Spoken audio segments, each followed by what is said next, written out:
الشیطان الرجیم بسم اللہ الرحمن الرحیم وبہ نستعین۔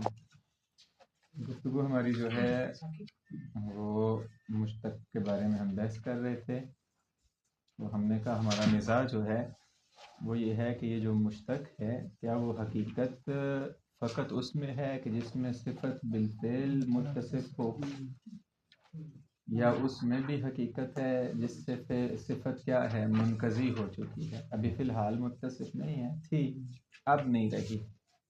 ہاں اگر صفت نے متصف ہونا ہے مستقبل میں تو مجاز ہے، اس میں کوئی شک نہیں۔ بحث کس میں ہے، اس طرح بھی کہہ دیں نا آپ، اگر وہ صفت متصف ہے حال میں تو اس میں بھی کوئی اختلاف نہیں، یہ تو حقیقت ہے، تب وہی مشتق ہوگا۔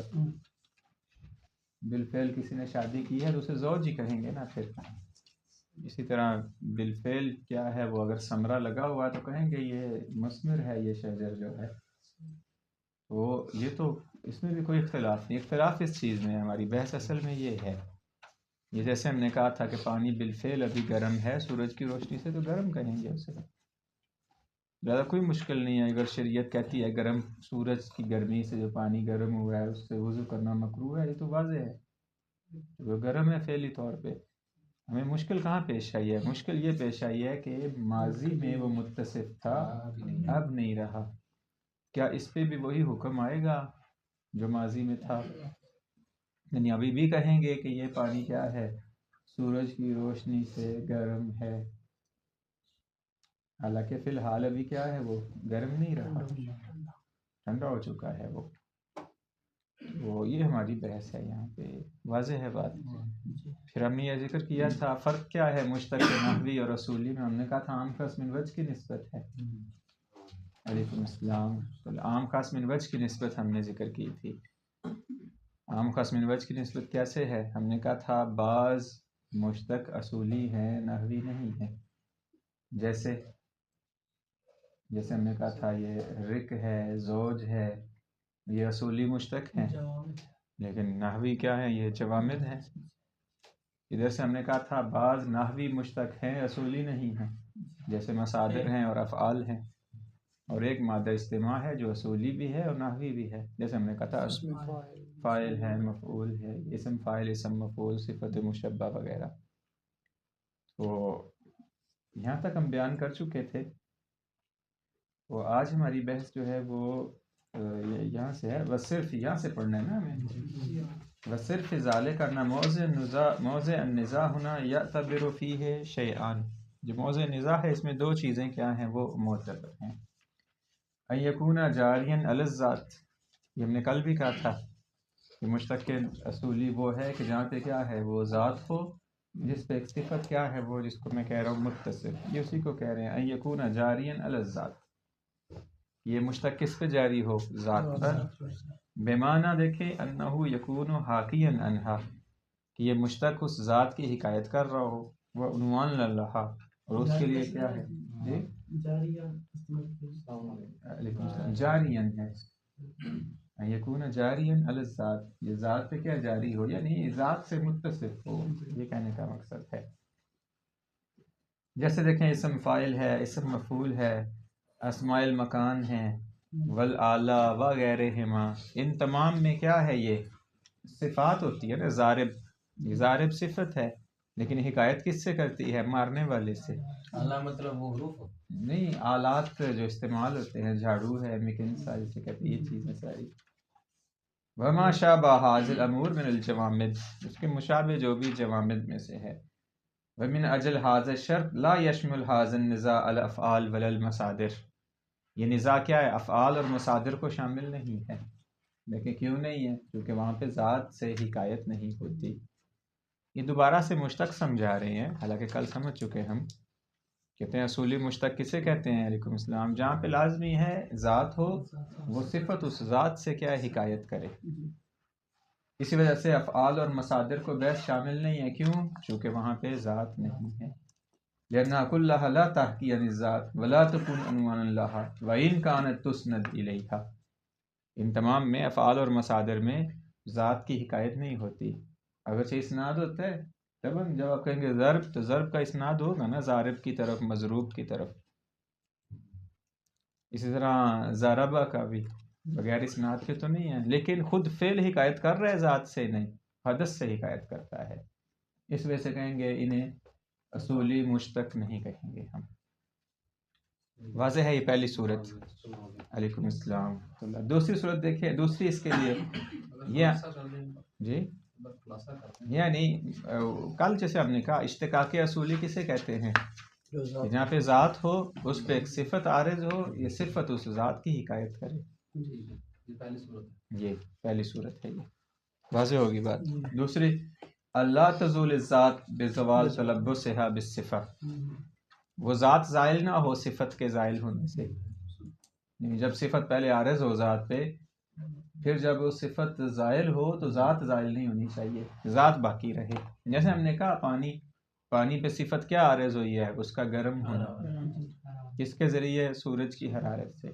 اب جب یہ حرارت زائل ہو تو پانی نہیں زائل، پانی باقی رہے، جی ایسے ہی ہے، واضح ہوگی بات۔ یہ جیسے عالم جیسے یہ کہہ رہے ہیں، واضح ہے، یہ ایسے ہی ہے یہ بھی، کہ علم کے زائل ہونے سے وہ انسان کیا ہے، وہ ذات انسان باقی رہے۔ فنانی بالصفہ، صفت سے کیا مراد ہے آپ کی؟ المبدا الذی منہ یکون انتزاع المشتق و اشتقاقہ، وہ مبدا ہے، مبدا یعنی وہ صفات میں سے صفت ہے جس کی وجہ سے آپ اسے کیا قرار دیتے ہیں؟ مشتق قرار دیتے ہیں۔ واضح ہے، یہ شیخ محسن ہیں، زوج نہیں ہیں۔ یہ زوج کب بنے؟ جب ان پہ وہ صفت عارض ہوئی، زواج۔ کہتے ہیں یہ زواج مبدا ہے، مبدا اشتقاق کیا ہے؟ وہ زواج ہے، وہ ان پہ عارض ہوا تو ہم نے انہیں کیا کہا زوج۔ جیسے یہ مبدا زواج ان سے کیا ہو جائے گا؟ زائل ہو جائے گا، تو انہیں کیا کہیں گے ہم؟ وہ زوجیت کیا آ جائے گا، دوبارہ شیخ محسن ہو جائیں گے، یتیم۔ اگرچہ یتیم بعد میں بندہ ہوتا ہے جب شادی ہو جائے، پوچھیں جن کی ہوئی نہیں ہے۔ جیسے وہ کہتا اگر کوئی بیوی مر جائے تو پورے محلے میں سے کوئی یہ نہیں کہتا کہ کوئی بات نہیں میں تمہاری بیوی ہوں، ماں مر جائے تو ہر کوئی یہ کہتا میں تمہاری ماں ہوں، میں تمہارا باپ ہوں۔ وَيُصِحُّ صِدْقُهُ عَلَى الذَّاتِ، اور اس کا ذات پہ صادق آنا بھی کیا ہے؟ صحیح ہو، بمعنی ان تکون الذات باقیۃ محفوظۃ، ذات باقی رہے، محفوظ رہے۔ لو زال تلبسها بالصفت، اگر اس کا کیا ہے؟ صفت سے متلبس ہونا کیا ہو جائے؟ زائل ہو جائے۔ فَهِيَ تَتَلَبَّسْ بِهَا تَارَةً وَلَا تَتَلَبَّسْ بِهَا أُخْرَى، کبھی یہ ذات متصف ہوتی ہے تو کہیں گے مشتق ہے، نہیں ہوتی تو یہ بحث ہے ہو کے ختم ہو گئی ہے، اب بھی مشتق ہے یا نہیں۔ وہی اسی کو تکرار کر رہے تو نئی بات نہیں ہے۔ وَالذَّاتُ تِلْكَ الذَّاتُ فِي كِلْ الْحَالَيْنِ، دونوں حالتوں میں ذات وہی کیا ہے؟ اصلی ذات ہے۔ فَإِنَّمَا نَشْتَرِطُ ذَلِكَ، کیوں ہم نہیں؟ بس یہ کافی، یہ سوال جو بنے گا یہاں پہ وہ یہی کہیں گے، اس طرح کہہ دیتے ہیں نا، اگر سوال اگر یہاں پہ ہم چاہتے ہیں کہ جی اشتقاق کے اصولی جو ہے اس کے لیے دو چیزوں کا ہونا معتبر ہے، وہ یہ دو چیزیں ہیں، پہلی صفت پہ، ذات پہ صفت عارض ہو، اس کے لیے حکایت اور عنوان ثابت ہو، دوسرا کہ وہ صفت کے زائل ہونے سے ذات زائل نہ ہو، اتنی سی بات ہے۔ وَإِنَّمَا نَشْتَرِطُ ذَلِكَ لِأَجْلِ أَن نَتَأَكَّلَ انقضاء التلبس بالمبدا مع بقاء الذات، کہتے ہیں ہم نے کیوں شرط قرار دی ہے؟ اس وجہ سے تاکہ ہم یہ کیا ہیں؟ نتعقل یعنی کیا ہے؟ اس کو وہ تصور کیا جا سکے، ان تصور کے معنی میں ہے کہ جی یہاں سے مبدا کیا ہے؟ جو متلبس تھا وہ منقضی ہو چکا ہے، اب رفع ہو چکا ہے، ما بقاء الذات، جبکہ ذات کیا ہے؟ وہ باقی ہے، حتی یصح ان نتنازع، حتی یہ ہمارا نزاع کرنا صحیح ہو، فی صدق المشتق حقیقتاً علیہا، کہ اب بھی اس پہ مشتق ہونا صادق آ رہا ہے، ما انقضاء حال تلبس، جبکہ اس سے کیا ہے؟ ابھی ہاں وہ صفت اس سے ختم ہو۔ میں بار بار کل بھی کہہ رہا ہوں، آج بھی تکرار کر رہا ہوں، ہمارا محل نزاع ایک ہی صورت ہے، جہاں پہ صفت عارض تھی پھر ختم ہو گئی ہے، اب محل نزاع ہے۔ لیکن بعد الاتفاق علی صدق حقیقتاً علیہا حال التلبس، اس پہ اتفاق ہے کہ حال تلبس میں کیا ہے؟ وہ حقیقت ہے، یعنی صفت جب عارض ہے اس وقت کہیں گے یہ مشتق ہے، اس پہ حکم وہ رہے گا۔ اسی طرح استقبال میں مجاز رہے گا اسے مشتق کہنا۔ وَإِلَّا لَوْ كَانَتِ الذَّاتُ تَزُولُ بِزَالِ التَّلَبُّسِ، اگر ذات ہی زائل ہو جاتی ہے تلبس کے زائل ہونے سے، یعنی صفت کے زائل ہونے سے، لا یبقى معنی لفرض صدق المشتق علی الذات، پھر نہیں ہم کہہ سکتے جی کیا اس ذات کو مشتق ذات ہی نہیں رہی تو مشتق سالبہ بنت فاعل موضوع ما انقضاء حال تلبس لا حقیقتا ولا مجازا، نہ حقیقت میں نہ اصل ذات ہی نہیں نا جس کو آپ کہیں یہ مشتق حقیقی ہے یا مجازی ہے، واضح ہوگی بات یہ. وعلی ھذا لو کان المشتق من الاوصاف، عبارت واضح ہے یہاں تک؟ کسی کے لیے مطلب واضح نہیں تو بتائیں، واضح ہے میرا خیال ہے جی. دونوں حالتوں میں ذات اپنی جگہ پہ باقی رہے گی، یعنی صفت کے متلبس ہونے سے بھی ذات ذات رہے اور صفت کے منقضی ہونے سے بھی ذات ذات رہے. ذات نہیں ہونی چاہیے، زائل نہیں ہونا چاہیے، ختم نہیں ہونی چاہیے، ذات باقی رہے.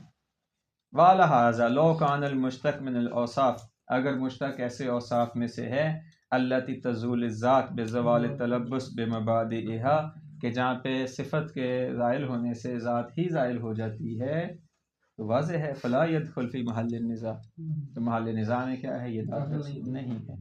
وَإِن صَدَقَ عَلَيْهِ اسم المشتق، اگرچہ مشتق اس پہ صادق آئے پھر بھی کہیں گے یہ ہماری بحث میں کیا ہے، داخل. کیوں؟ چونکہ صفت کے زائل ہونے سے ذات کیا ہو چکی ہے، زائل ہو چکی ہے. کس طرح مثال دے رہے ہیں آگے مثال دیں. مثل ما لو کان من الانواع او الاجناس او الفصول بالقیاس الی الذات، کل کسی نے کہا بھی تھا یہ، جیسا کہ کیا ہے، نوع ہے، جنس ہے، فصل ہے ذات کی نسبت، تو یہ جیسے صفت زائل ہوتی ہے انسان حیوان، جی جی ایسے ہی ہے. کالناطق والساہل والحساس والمتحرک بالارادہ، یہ کیا ہیں، یہ جیسے ہی زائل ہوں گی ذات کیا ہو جائے گی، زائل ہو جائے گی. بعض مثال انسان و حیوان، الناطق کی نسبت اگر حیوان زائل ہوتا ہے سمجھے انسان نہیں رہا، اس طرح اگر ناطق زائل ہوتا ہے تو سمجھے کیا ہے، انسان نہیں رہا. اگر انسان زائل ہوتا ہے سمجھے حیوان نہیں رہا. نہیں گو میں کل بھی کہا ہے، آپ نجف میں رہ رہے ہیں ابھی، پاکستان میں نہیں. ناطق کا معنی یہاں پہ نطق وہ ہے، قوت عاقلہ مفکرہ ہے. حتیٰ بندہ مجنون ہو اس کے پاس بھی یہ ہوتی ہے، یہ مجنون کے پاس بھی ہوتی ہے. یہ حقیقت انسان ہے، انسان ہی نہیں ہے جب تک اس کے پاس یہ قوت عاقلہ مفکرہ نہ ہو. یہی انسان کو حیوان سے جدا کرتی ہے. اللہ نے حیوانات کو یہ نہیں دی، انسانوں کو دی ہے. کلیات کو درک کرنے کو کہتے ہیں، جزیات حیوانات بھی درک کرتے ہیں تب بھی نہیں، ان کو نہیں کہتے یہ حیوان ناطق ہیں. چونکہ وہ کلیات کو درک نہیں کر سکتے، نتائج نہیں دے سکتے، وہ گمراہ نہیں کر سکتے لوگوں کو. یہ اللہ نے انسان کو قدرت دی ہے. علیکم السلام. گمراہ کرنے ہونے والی بھی کرنے والی بھی. وَاعْتَبِرْ ذَلِكَ فِي مثال کراہت الجلوس، یہ اصل میں نا یہ اللہ نے کائنات کو خلق کیا تو اس لیے کیا تھا کہ انسان کامل وہ بنانا چاہتا تھا، اس کو وہ صفات دی اور اس کے لیے نمائندے اس نے بھیجے ائمہ کو. بعض لوگوں نے ائمہ کی سیرت کو اختیار کیا تو اسی وجہ سے یہ بعض اصحاب کے بارے میں ملتا ہے. مالک اشتر کے بارے میں ہے، سلمان فارسی کے بارے میں ہے، امام صادق کے اصحاب کے بارے میں ہے.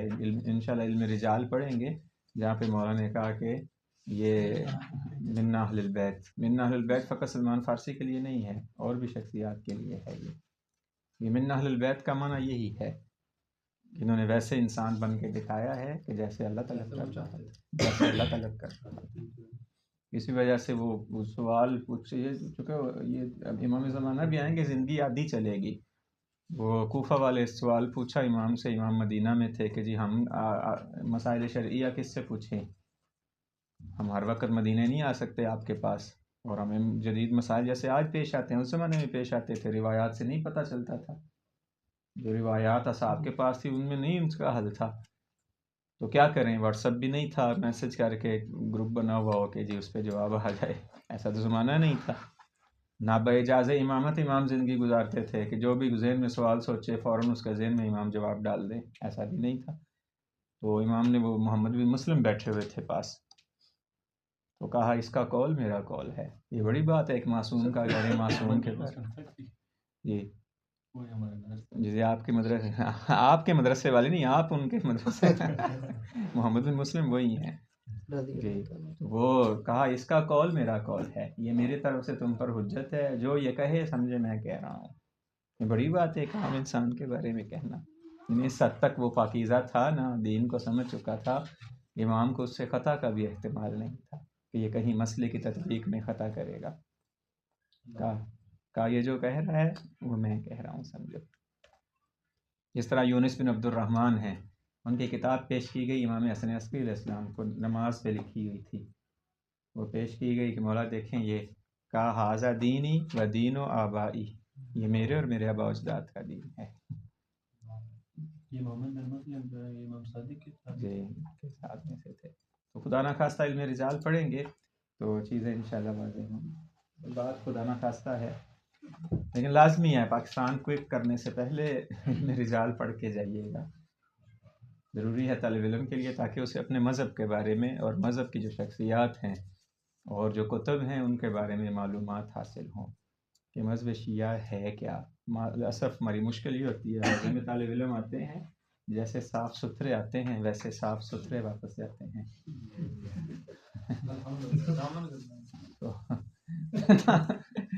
تو کوشش کریں تھوڑے نا صاف ستھرے نہ رہیں. علم رجال لازمی پڑھیے گا تاکہ آپ کو پتہ چلے مذہب شیعہ کی بنیاد کیا ہے، کن ادوار میں گزرا، کون شخصیات تھیں، کیسے آپ تک یہ دین پہنچا، یہ روایات ہم تک، یہ ساری چیزیں آپ کو علم رجال پڑھیں گے تو پتہ چلے گا. مثلا کتب اربع آپ کی ہیں یہ کیسے بنی، شیخ کلینی نے کیسے یہ کتب وہ جو ہے کافی لکھی، اور شیخ صدوق نے فقیہ لکھی، توسی نے تہذیب اور استبصار کیسے کہاں سے لکھی، انہوں نے کیا ان کا معیار ہے کتابوں کا. تو یہ کہاں پتہ چلے گا. ہاں لیکن خدا نخواستہ اگر پڑھیں گے تو وَاعْتَبِرْ ذَلِكَ فی مثال کراہت الجلوس. دیکھیے گا یہ مثال یہ کیا ہے، وہ رفع حاجت کے لیے بیٹھنا کیا ہے، مکروہ ہے کس کے نیچے، تحت الشجرہ المثمرہ، ایسے درخت کے نیچے جو کیا ہے پھلدار.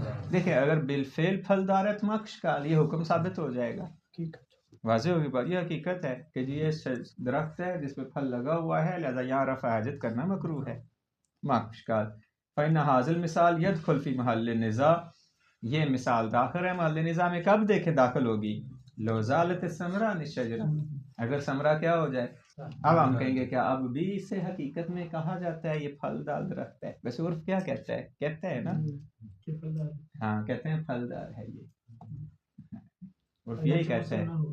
اسے فعل نہیں لگا ہوا، آپ نے اتار لیا پھر بھی کہتے ہیں یار پھلدار درخت ہے یہ پھلدار درخت ہے. تو یہاں بحث ہے کہ جس شجرہ سے ثمرہ اتار لیا گیا ہے کہ اب بھی اسے حقیقت میں کہیں گے یہ پھلدار ہے. اگر کہیں گے تو وہاں پہ رفع حاجت کرنا مکروہ ہے، اگر نہیں کہیں گے تو پھر مکروہ نہیں. واضح ہوگی بات. فیقال هل يبقى اسم المثمرة صادقا حقیقتا علیہا حینئذ، کہ اب بھی اس پہ وہ ہاں صاحب ثمرہ سے کہا جا سکتا ہے یہ پھلدار ہے. فیقر الجلوس اولا، یا نہیں کہا جا سکتا. یہاں تک مطلب واضح ہو گیا. تیسری صورت کیا لیں گے، پھلدار درخت تھا اس پہ ثمرہ تھا، ثمرہ اتار لیا، درخت اکھاڑ دیا، وہ خشک لکڑی میں تبدیل ہو گیا. کہ اب بھی بحث ہے، کہتے نہیں حقیقت ہی بدل گئی. صفت کے زائل ہونے سے کیا ہے وہ ہاں یہ کہہ رہے ہیں اما لو اجتثت الشجرہ، شجرے کو کیا کر لیا جاتا ہے، اکھاڑ لیا جاتا ہے. فصارت خشبہ، لکڑی بن گئی، حقیقت بدل گئی نا، درخت نہیں رہا لکڑی بن گئی ہے. فصارت خشبہ فإنها لا تدخل في محل النزاع، محل نزاع نہیں رہے گا. کیوں، لأن ذات وہی شجرہ قد زالت بزوال الوصف الداخل في حقیقتها، کیونکہ وصف بھی زائل ہو چکی اور ذات بھی زائل ہو چکی، دونوں زائل ہو چکے. نہ درخت رہا نہ پھلدار رہا، بلکہ کیا بن چکا ہے، وہ خشک لکڑی میں تبدیل ہو گیا ہے. فلا يتعقل معه بقاء وصف الشجرہ المثمرہ لها، اب نہیں کہہ سکتے کہ یہ پھلدار درخت ہے، تھا کہیں گے کبھی. یہ پہلے تو یہ کہیں گے نا درخت تھا، پھر کہیں گے یہ پھلدار تھا، دو تھا ہو گئے. تو اس وجہ سے کہتے ہیں اب نظام میں کیا ہے یہ داخل نہیں رہے گا. لا حقیقت دیکھیں ولا مجازن، نہ اسے حقیقت میں کہہ سکتے ہیں کہ یہ پھلدار درخت ہے، نہ مجازی طور پہ بھی نہیں کہہ سکتے. اما الخشب فهو ذات اخرى، خشب جب لکڑی ہے نا وہ ایک علیحدہ ذات ہے. ابھی لم یکن فیما مذاقت صدق علیہ، اس پہ بھی نہیں صادق آتا جو گزر چکا ہے اب یہ وہ ہے نہیں، اسے درخت ہی نہیں کہہ سکتے نا. حتیٰ اگلا اسٹیپ لیں کہ جی یہ درخت پھلدار ہے، کوئی درخت ہی نہیں ہے یہ. بما انہ خشب، ہاں یہ خشب ہے. وصف الشجرہ المثمرہ حقیقتاً، اس کو یہ کہنا کہ جی یہ پھلدار درخت ہے حقیقت میں یہ اصلاً نہیں کہا جا سکتا. اذ لم یکن متلبسا بما هو خشب بالشجرہ ثم زال عنہ التلبس، حتیٰ یہ کہیں کہ یہ لکڑی کیا ہے درخت ہے پھر اس سے پھل جو ہے وہ زائل ہو گیا ہے، ایسا نہیں ہے. تو یہ مثال دے رہے ہیں کس بات کی کہ جہاں پہ کیا ہے وہ اس کے زائل ہونے سے، صفت کے زائل ہونے سے ذات کیا ہو گئی ہے زائل ہے. دو طرح کی مثالیں دے دی نا، ایک دفعہ مثال دے دی انہوں نے انواع اجناس اور فصول کی ذات کی نسبت، دوسری دفعہ کیا ہے یہ ان تینوں میں سے نہیں ہے بلکہ ذات ہی کیا ہے تبدیل ہو گئی، انقلاب آ گیا ہے ذات میں. ذات درخت تھی، درخت سے لکڑی بن گئی ہے. اب یہاں پہ ہمارا محل نزاع ہے نہیں ہے. بناء علی اعتبار ہذین الشرطین، ان دو شرطوں کی بنا پہ یقتضی ما ذکرنا فی صدر البحث، واضح ہوتا ہے جو ہم نے صدر بحث میں ذکر کیا کیا، من ان موضع النزاع فی المشتق، موضع نزاع کیا ہے مشتق میں. اصل مصنف اسی کو لمبا کیے جا رہے ہیں، ہم لا کے سمجھ چکے ہیں، تو اس کے باوجود اسی پہ ابھی تک لگے ہوئے ہیں کہ انہیں مشتق سمجھ آ جائے اللہ کرے. حالانکہ آ کیا ہوا ہے سمجھ پتہ نہیں کیوں اسی پہ وہ ٹائم لگا رہے ہیں.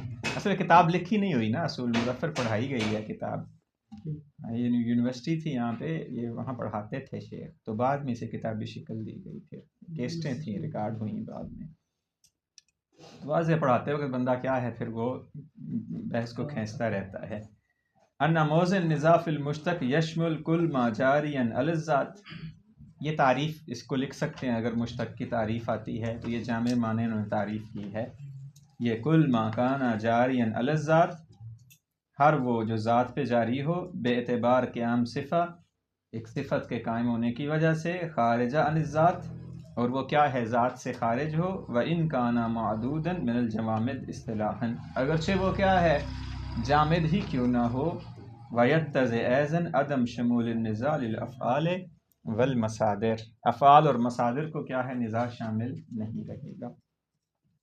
کما یقتضی، دوبارہ تکرار کر رہے ہیں انہی دو شرطوں کا پھر دوبارہ، کما یقتضی ان النزاع یشمل کل وصف جار علی الذات ولا یفرق فیہ بین ان یکون مبدأہ من الاعراض الخارجیہ، چاہے اس کا مبدا کیا ہے صفت کا، یعنی صفت کی جو اصل ہے چاہے وہ اعراض خارجیہ میں سے ہو، المتاصلہ کالبیاض والسواد والقیام والقعود، یہ ایسی اعراض ہیں جو خارج میں موجود ہوتی ہیں، یعنی ایسی صفات ہیں جن کی خارج میں حقیقت ہوتی ہے.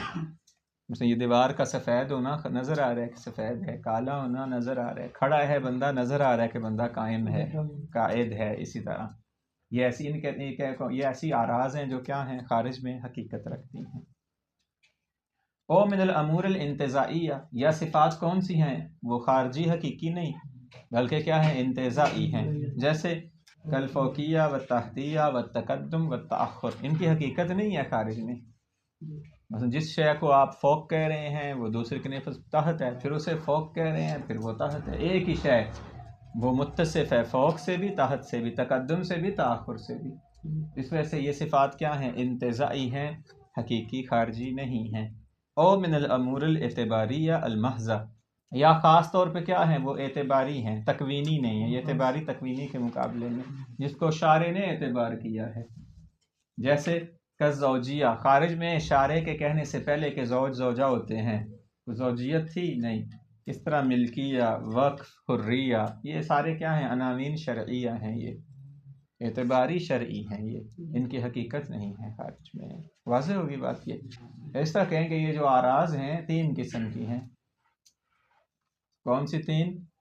یا تو خارجی ہوتے ہیں جن کی حقیقت ہے خارج میں، یا انتزاعی ہیں ان کا منشا انتزاع خارج میں ہوتا ہے، خود نہیں ہوتے خارج میں، منشا انتزاع خارج ہوتا ہے. جیسے غصب ہے، یہ غصب ہی ایسے ہی ہے، ایک ہی شے ایک کے نسبت غصب ہے، دوسرے کے نسبت مباح ہے. میرا یہاں بیٹھنا کیا ہے فرض کریں مباح ہے، مجھے اجازت دے رکھی ہے. آپ کا بیٹھنا کیا ہے فرض کر لیتے ہیں غصبی ہے، چونکہ اگر مالک نے منع کر رکھا ہے. تو ایک ہی شے دیکھیں مباح بھی ہے اور غصبی بھی ہے. اس وجہ سے انہیں کیا کہتے ہیں؟ یہ امور انتزاعیہ، ان کا منشا انتزاع ہوتا ہے خارج، جس سے صفات کیا کی جاتی ہیں؟ انتزاع کی جاتی ہیں. بخلاف ثالث کے اعتباری جو ہیں اصلاً کوئی شے نہیں ہے. شارع نے کہا ہے کہ اگر جی ایک لڑکا اور لڑکی کے وہ راضی ہو جائیں اور ایک سیگا پڑھ دیا جائے تو یہ زوج زوجہ ہیں.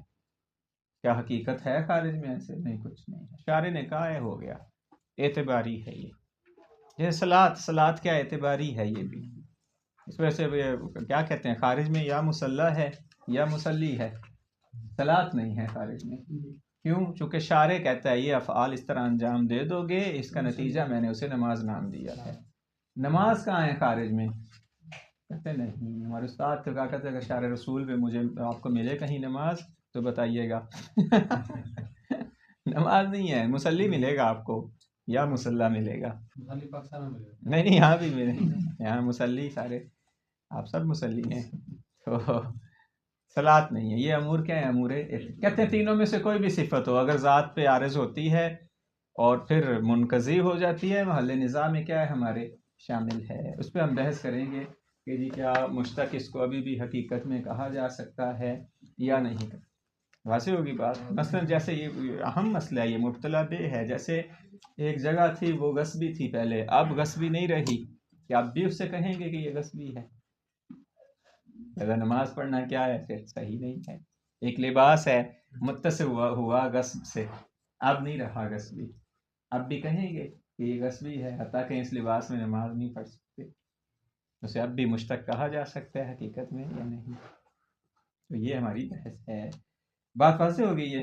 اس کے بعد جو بحث ہے ہمارے پاس وہ ہے ایک یہ خاص بحث ہے، وہ ہے کہ کیا یہ نزاع اس میں زمان میں جاری ہوتا ہے یا نہیں ہوتا. تو دیکھیے گا بناء علی ما تقدم قد یوزن عدم جریان النزاع فی اسم الزمان. یہ نزاع کیا ہے؟ اسم زمان میں جاری نہیں ہوتا. کیوں نہیں ہوتا؟ یہ جواب ہے اس کا، لأنہ کا تقدم انہ یعتبر فی جریانہ بقاء الذات مع زوال الوصف. آپ نے یہ کہا کہ وصف کے زائل ہونے سے ذات باقی رہے. کہتے ہیں زمان تو خود متصرم الوجود ہے، جیسے ہی وصف زائل ہوگی وہ زمان بھی کیا ہو جائے گا؟ زائل ہو جائے گا. پھر اس کا مطلب ہے زمان میں یہ نزاع جاری نہیں کیا جا سکتا. مان زوال الوصف فی اسم الزمان ملازم لزوال الذات. کیونکہ جبکہ کیا ہے اس میں زمان میں کیا ہے؟ جیسے ہی وہ وصف زائل ہوگی زمان بھی زائل ہو جائے گا. کیوں زائل ہوگا؟ لأن زمان متصرم الوجود. جی اس کا کیا ہے؟ وہ ختم ہونے والا ہے. فکل جز من ہو، ختم ہونے والا بیان کر رہے ہیں. فکل جز من ہو ینعدم بوجود الجزء اللاحق. 8 بجے ہیں، جب 8:01 ہوں گے تو 8 نہیں رہیں گے. 8:02 ہوں گے تو 1 منٹ نہیں رہے گا، یہ ختم ہوگا، دوسرا جگہ لیتا ہے. اس کے معدات کہتے ہیں ان کو، انشاءاللہ فلسفے میں پڑھیں گے. انہیں معدات کہتے ہیں. یہ خود فنا ہوتے ہیں، نئے کو وجود دیتے ہیں. خود فنا ہوتے ہیں، نئے کو وجود دیتے ہیں. یہ فلا تبقى ذات مستمرہ. مثال دیکھیے گا، شاید آپ کو کہتے نہیں سمجھے، مثال دیکھیں. فَإِذَا كَانَ يَوْمُ الْجُمْعَةِ مقتل زید، اگر زید کے قتل کا دن کون سا ہے؟ جمعہ ہے. مثلا فَيَوْمِ السَّبْتِ الَّذِي بَعْدَهُ ذَاتٌ أُخْرَى من الزمان. ہفتہ جو ہے دوسرا دن ہے. لم یکن لہا وصف القتل فیہا، ہفتے کو قتل نہیں ہوا، وہ اسی دن ہوا تھا. لہٰذا دیکھیں قتل بھی، وہ صفت قتل بھی ختم ہو گئی، اور جس زمانے میں ہوا وہ بھی ختم ہو چکا. تو اب بھی کہا جا سکتا ہے جس نے قتل کیا کہ یہ قاتل ہے. واضح ہوگی بات. یہ کیوں؟ نہ ذات رہی ہے نہ وصف رہی ہے. واضح ہوگی بات. یہ کیونکہ دونوں نہیں رہے نا. آپ جس دن آپ تہمت یہ لگا رہے ہیں جمعے کو قتل کیا، کہاں ہے جمعہ جس دن قتل کیا؟ ختم ہو گیا وہ. پشاور میں قتل کہاں ہے؟ وہ بھی نہیں ہے. دونوں کیا ہو گئے؟ زائل ہو گئے. وَيَوْمِ الْجُمْعَةِ تَسَرَّمَ وَزَالَ كَمَا زَالَ نَفْسُ الْوَصْفِ. جیسے کہ وصف زائل ہو گئی ہے ویسی کیا ہے یہ ذات بھی کیا ہو گئی ہے؟ زائل ہو گئی ہے. واضح ہے اشکال ان کا. وہ کہتے ہیں جی یہ جو زمان ہے متصرم الوجود ہے. ہر وہ شے جو متصرم الوجود ہو اس پہ جو صفت عارض ہوتی ہے، اس صفت کے عارض ہونے سے ذات زائل ہو جاتی ہے. اس وجہ سے اس میں زمان میں مشتق کے نزاع کو جاری کرنا صحیح نہیں ہے. واضح ہے اشکال. جواب ان ھذا صحیح، کہتے ہیں یہ آپ کی بات 100% صحیح ہے. لو کان لاسم زمان لفظ مستقل مخصوص، اگر اس میں زمان کے لیے کیا ہے ہاں مستقل لفظ ہو خاص، کہتے ہیں ہی نہیں ہے. کہاں ہے اس میں زمان کے لیے علیحدہ آپ کے پاس حیات؟ نہیں، یہ مشترک ہیں، زمان و مکان کے لیے ایک ہی ہوتے ہیں استعمال. ولیکن الحق ان اسم زمان موضوع لما هو يؤم اسم الزمان والمکان ويشملهما معا. دونوں کٹھے ہیں، زمان اور مکان جو ہیں ان کے لیے جو حیات ہے وہ ایک ہے. فمانا المضرب مثلا ذات المتصفہ بکونها ظرفا للظرف وظرف عام من ان يكون زمانا و مکانا. دونوں کے لیے استعمال ہوتا ہے، یہ زمان کے لیے بھی مکان کے لیے. کہتے ہیں لہٰذا اس طرح کہیں گے پھر ہم، اگرچہ وصف زائل ہو گئی ہے ذات زائل نہیں ہوتی. وہ دن زائل ہو گیا نا جمعے کا، لیکن کہیں گے جو جامع ہیں ان دونوں کے درمیان یہ مضرب سیگا وہ باقی ہے. اب بھی جب باقی ہے تو نزاع کو فرض کیا جا سکتا ہے. وَيَتَعَيَّنْ إِحْدَاهُمَا بِالْقَرِينَةِ. کیسے معین کریں گے جی یہاں مراد زمان ہے یا مکان؟ قرینہ کے ساتھ. قرینہ کے ساتھ. وَالْحَيَا اذا كانت موضوع للجامع بین الظرفین. یہ حیت کیا ہے؟ یہ موضوع ہے دونوں ظرفوں کے درمیان جامع ہوتے ہوئے. فہذا الجامع یکفی فی صحت الوضع لہ. لہذا اس جامع میں کیا تصور کریں گے؟ اس نزاع کو فرض کریں گے. واضح ہوگی بات. زمان اور مکان کو دونوں کو اکٹھا کون کر رہا ہے؟ وہ حیت مضرب. اس مضرب کو ہی کہیں گے یہ زمان کے لیے بھی ہے مکان کے لیے بھی ہے. ان کو مختص کریں گے قرینہ خاصہ کے لیے. جب ہم مقتل کہیں گے تو واضح ہے آپ کو مقتل کبھی کیا ہے؟ زمان ہے، کبھی زمان ہے، کبھی مکان ہے. تو جس کے ذریعے خاص کریں گے اگر یہ صفت زائل ہو جاتی ہے قتل کی تو تب بھی اس صیغہ مقتل میں نزاع کو جاری کیا جا سکتا ہے. وَتَعْمِيمُهُ لِمَا تَلَبَّسَ بِالْمَبْدَأِ وَمَا انْقَضَى عَنْهُ. اس کو عمومیت دیں گے، کبھی وہ متلبس ہوگا صفت کے ساتھ، یہ صیغہ صفت قتل کے ساتھ جیسے، کبھی کیا ہے منقضی ہو جائے گا. ان یکون احد فردیہ یمکن یتصور فیہ انقضاء المبدا و بقاء الذات. کہیں کہ مبدا متصف قتل یہ کر رہا تھا شخص، ٹھیک ہے، قتل کر کے یہ فارغ ہو گیا، لیکن اب بھی یہ شخص کیا ہے؟ وہ ذات اس کی باقی ہے. اب اس نے کس زمانے میں قتل کیا، کس مکان پہ قتل کیا، واضح ہے. اس کو کس طرح تصور کریں گے؟ اس حیت کے ذریعے، وہ حیت مضرب کے ذریعے معین کریں گے. وہ باقی ہے، کہیں گے جی جمعے والے دن قتل کیا. کس کے ذریعے معین کریں گے جمعے والے دن قتل کیا؟ مقتل کے ذریعے، لفظ مقتل سے، جیسے لفظ مضرب ہم نے کہا. کہاں قتل کیا وہ بھی کس کے ذریعے معین کریں گے؟ لفظ مقتل سے، کہ جی فلاں مکان پہ قتل کیا اس نے. لہذا صفت زائل ہو چکی، ذات باقی ہے، لہذا نزاع کریں گے ابھی بھی اسے قاتل کہیں گے یا نہیں کہیں گے. تو قاتل کہتے ہیں نا، ہمیشہ کہتے ہیں، جبکہ ابھی وہ قاتل نہیں ہے. فعلاً تو نہیں ہے نا قاتل، لیکن جو ایک دفعہ قتل کر دے اسے ہمیشہ کیا کہتے ہیں؟ قاتل. شجاع جیسے ہمیشہ تو نہیں اس سے شجاعت ہو رہی، وہ ایک دفعہ کوئی کام کر دیں اچھا فوراً کیا کہتے ہیں؟ بندہ کیا ہے؟ کریم جیسے ناجے. جی ناجے جیسے، ناجے ہے جی یہ صفات ساری کیا ہیں؟ اسی طرح ہیں یہ. والخلاصہ ان النزاع حینئذ یکون فی وصف، دیکھیں اصل الحیا، نزاع کس میں ہوگا؟ اصل حیت میں ہوگا، مقتل میں ہوگا، مضرب میں ہوگا. واضح ہے بات یہ. التی تصل للزمان والمکان، جس کی صلاحیت کس کے لیے ہے؟ دونوں کے لیے، زمان کے لیے بھی ہے، لا لخصوص اسم الزمان. ویکفی فی صحت الوضع للعام، اور صحیح ہے عام کے لیے وضع کرنا امکان الفرد المنقضی عنہ المبدا فی احد اقسامہ، کہ دو میں سے ایک قسم میں وہ جو صفت ہے وہ منقضی ہو چکی ہے، مبدا یعنی صفت. وَإِنِ امْتَنَى الْفَرْدُ الْآخَرُ، اگرچہ دوسرا فرد کیا ہے یہاں پہ؟ ممتنع ہے. یعنی جس فرد میں آپ ثابت کرنا چاہتے ہیں نزاع کو، کہیں گے اس سے صفت کیا ہو چکی ہے؟ اس حیت کے ضمن میں منقضی ہو چکی ہے، زمان کے اعتبار سے یا مکان کے اعتبار سے. تو کہتے ہیں نزاع کو فرض کیا ہے؟ وہ کیا جا سکتا ہے. بات واضح ہو گئی ہے. کل انشاءاللہ ذکر کریں گے یہ مشتقات کے اختلافات پہ. والحمدللہ رب العالمین.